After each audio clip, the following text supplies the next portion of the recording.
আমি জগন্নাথ ব্যানার্জি, দক্ষিণেশ্বরের বাসিন্দা। আমি বনহুগলি 6 নম্বর নিমচাঁদ মৈত্র স্ট্রিট, বনহুগলি, কলকাতা 35-এ মা রূপময়ী মহাশক্তি আশ্রমের একজন ভক্ত।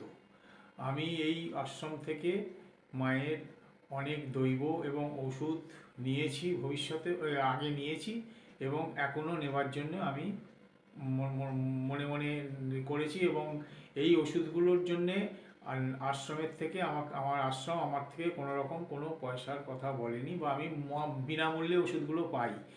এবং এই ওষুধগুলো পাই আমাদের দক্ষিণেশ্বরের অ্যাডমিন ভাস্করের কাছ থেকে। এবং সেখানে ভাস্করও আমাদের থেকে কোনো রকম কোনো পয়সা কড়ির জন্য কিছু বলে না। এবং ভাস্কর খুব সুন্দর আমাদের এই ওষুধগুলো দেওয়ার ব্যবস্থা করে দেয়। এবং যখন ভাস্করকে যা বলা হয় ভাস্কর সেইটাই আমাদের সব কিছু সমাধান করে দেয়।